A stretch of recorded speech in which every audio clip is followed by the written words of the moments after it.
गण गणपते नमो नमः। श्रीमद् वाल्मीकि रामायण युद्धकांड 72वां सर्ग। रावण की चिंता तथा राक्षस को पुरी की रक्षा के लिए सावधान रहने का आदेश। महात्मा लक्ष्मण के द्वारा अतिकाय को मारा गया सुनकर रावण उद्विग्न हो उठा और इस प्रकार बोला।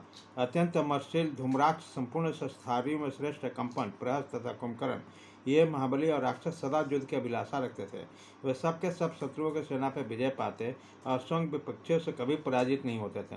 परंतु अनायास ही महान कर्म करने वाले राम ने नाना प्रकार के शस्त्रों के ज्ञान से निपुण उन विशालकाय वीर राक्षसों को सेना सहित संहार कर डाला और बहुत से महामनुष्य सुरवीर राक्षस उसके द्वारा गिराए गए, जिसके बल और पराक्रम सर्वत्र विख्यात है।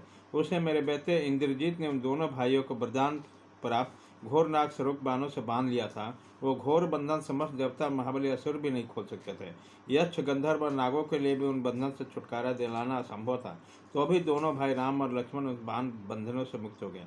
न जाने कौन सा प्रयोग था, प्रभाव था अथवा माया थी, किस तरह का मोहिनी औषधि का प्रयोग किया गया था जिससे वो बंधन में छूट गए। मेरे आज्ञा से जो जो सुरवीर योद्धा राक्षस युद्ध के लिए निकले वो सबको सम्रांगन महाबली बानरों ने मार डाला।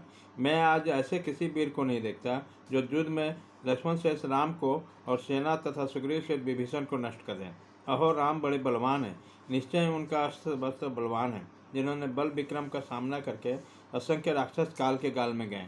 मैं इन वीर रघुनाथ को रोग शोक से रहित साक्षात नारायण रूप मानता हूँ, क्योंकि उन्हीं के भय से लंकापुरी के सभी दरवाजे और सदर फाटक सदा बंद रहते हैं। राक्षसों, तुम लोग हर समय सावधान रहकर सैनिकों से उस पुरी को जहाँ सीता रखी गई है उस अशोक वाटिका को भी विशेष रूप से रक्षा करो। अशोक वाटिका में कब कौन प्रवेश करता है, कब वहाँ से बाहर निकलता है, इसकी हमें सदा ही जानकारी होनी चाहिए। जहाँ जहाँ सैनिकों के शिविर हो वहाँ बारंबार देखभाल करना, सब और अपने सैनिकों के साथ प्रहरे पर रहना।